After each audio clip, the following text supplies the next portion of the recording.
It's our pleasure right now to bring on to the show a friend of the show and a friend of ours as well. We have the one and only Donald Thompson joining us. Man. What's up, Donald? Hey, man, I'm glad to be here and appreciate the opportunity. Wow. So we got so many things we want to get into and talk to you about. You have a book that's out. You've been a leader in the space of diversity, equity, and inclusion, and so many other places, leadership. It's so many things that you've been getting into. But before we start any of that, I just want to know, talk to me about your new book, Leadership, and talking to CEOs and what that's about.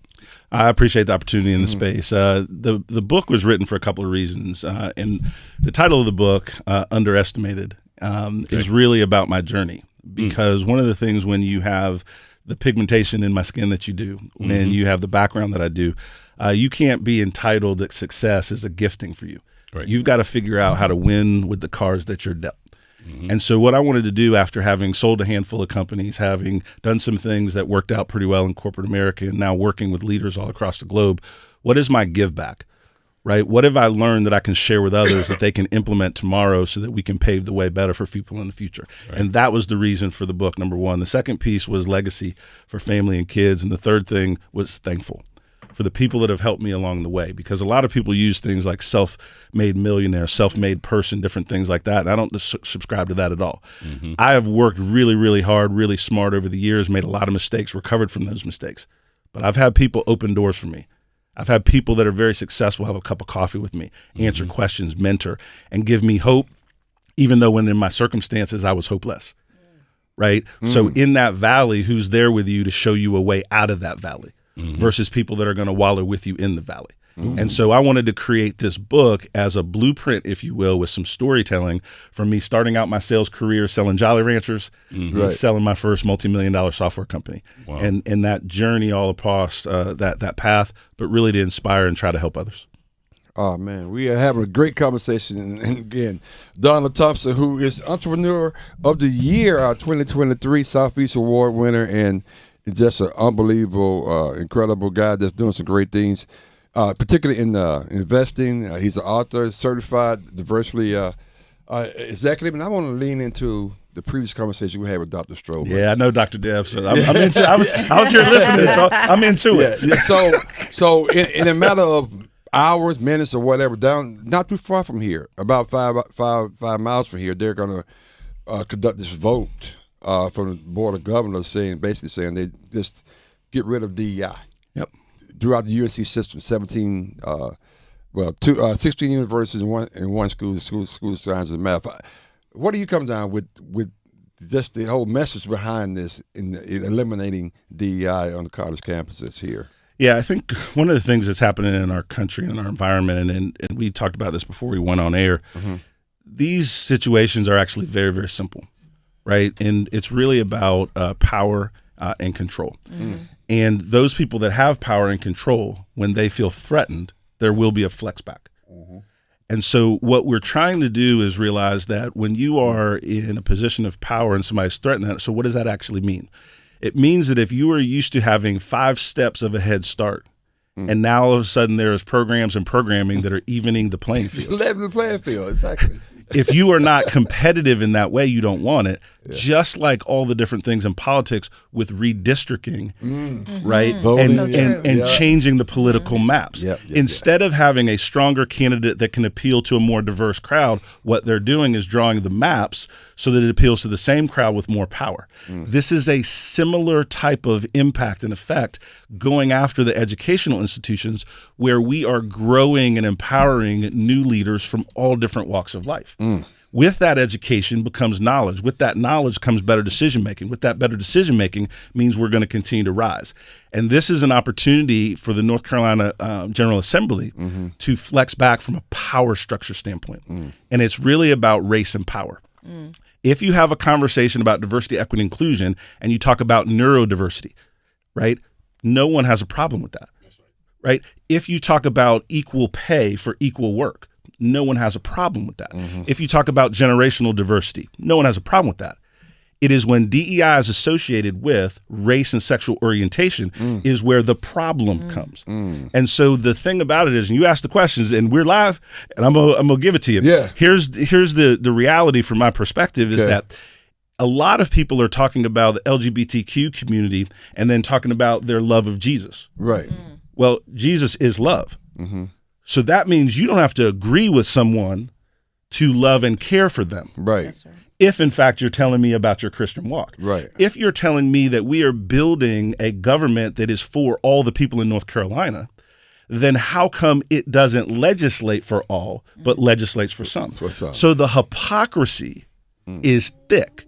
And so what you have to do is you have to realize that we're not having a logic-based conversation. It is an emotional-based conversation because generally middle-aged white men who are in power don't want to be viewed as a racist, so therefore we don't want to talk about race and racism. Yeah. And if I can silence what is discussed, I can control the narrative that I create. Ooh. And so since everything we're talking about is about power and race, what we need to do to fight the power is we need to read a book called The 48 Laws of Power. So we need to understand what's happening to us before it does. Right now, we're reacting to, right? We're responding to something that's happening versus in what you said earlier, paying attention to what's going on downtown. Absolutely. See, before a vote is put up, Yeah. people already know what the vote is going They to be. already know. Yeah. Right? Yeah, So yeah. we can't be surprised, Yeah. right, when people who are threatened to lose power act in a certain way. What we have to do, again, my opinion, is we have to galvanize and organize and be unified in our collective voices that inclusion means all. Inclusion means middle-aged white men. Inclusion means women. Inclusion means all. And so when you change the language, you have an opportunity to penetrate the noise. Somebody asked me the other day, I was in a speaking event, and they were talking about DEI and the word DEI and the backlash and all those different things. Well, you can go to the diversitymovement.com, right? And I have 17 videos on the attack on DEI. Yep. If you say the attack on DEI, I come up first on Google. Right. Because I got you. I'm for that conversation all day. I got you all day. Right? But here's the way to break it down in its simplest terms in terms of what we're all dealing with. Is we have to realize that the best of us is all of us. And so we're actually creating a weaker North Carolina in this moment. Talk to We're me. actually creating a weaker environment for business right now. I agree. And if you go back to all of the backlash and the different things when we had the issues with the bathroom and all the different things a few years ago, thinking the same thing. right? And we as a state, let's just talk about North Carolinians, right? We overcame that noise, put it behind us, and Google is coming to town. Apple is coming to town. Yeah. Things are thriving where North Carolina can grow for all. And what we're doing now is having a national narrative of noise and putting us back in a box of being a lacking organizational government in terms of growth, prosperity for all.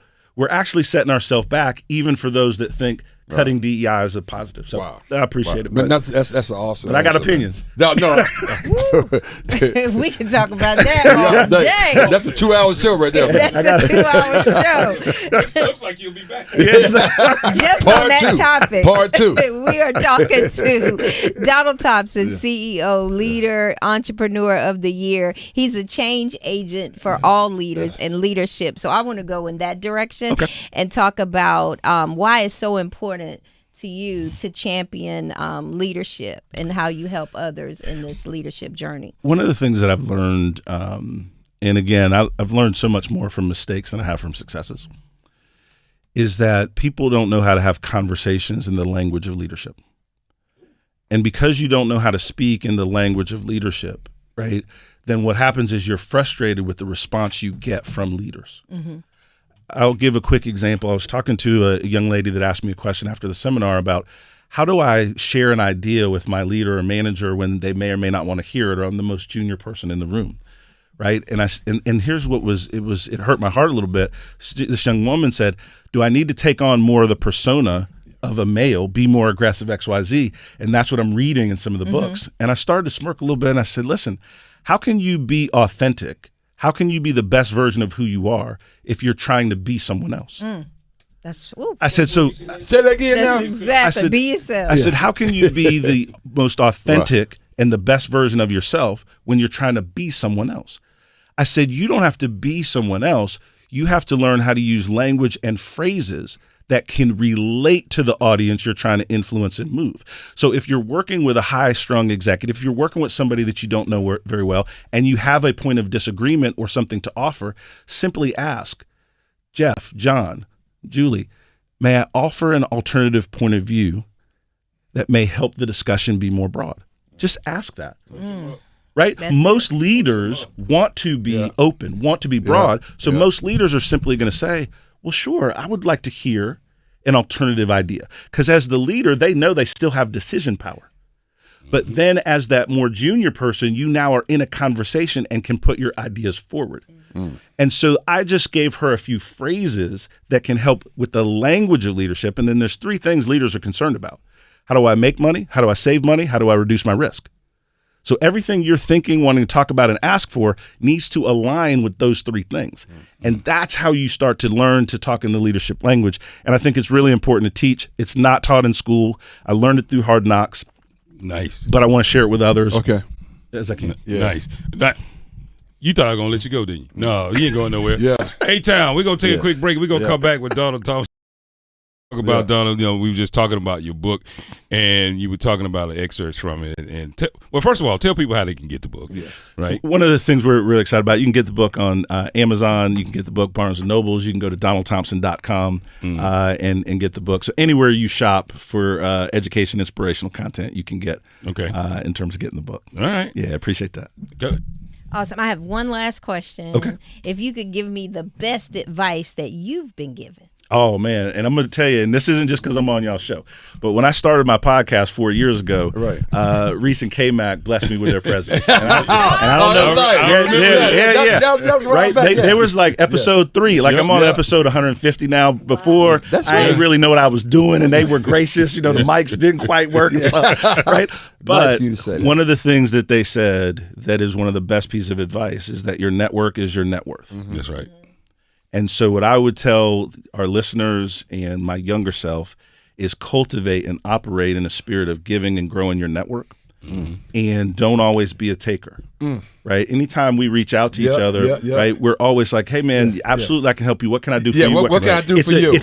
It's a partnership. It's a teaming. And Donald, when you say that to someone and say, what can I do for you? They're almost shocked sometimes. Oh, my goodness. That's right. They're like, it throws them off. Really? You asking me what you can do for me? Yep. That's right. Throws them off. It throws them off because big time, the world is full of people that are typically takers, so you actually stand out. But that's one piece of advice, and I'm gonna give a bonus one. The second one, you're good enough. And so much in life that holds you back. And I will tell this really quick story. When I was selling one of my companies, I was sitting down with the CEO of a $1 billion company that was acquiring us, and I said, you've gotten to know me through due diligence and through the process. What do I need to work on? I'm asking Kishore Patel this question. And he said, Donald, and he just started smiling. He said, you don't dream big enough. He said, you've built a wonderful company that we're going to acquire, but if you've dreamed bigger, we wouldn't be able to afford you. And I'm telling you, that pissed me off. I know. I was like, you're like, wait a minute. I'm like, hold on. You should have told me that before we started that. I'm like, hold up, Kishore. I was like, put another zero on there. Put some zeros on there. But I asked a leader, here's the lesson.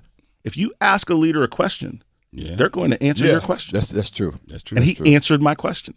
And so from that point forward, I wanted to make sure I was stretching my thinking myself, what could be, and then pulling back to that thought process that I'm good enough. I need to work on my skills. I need to work on my experience, but I'm worthy.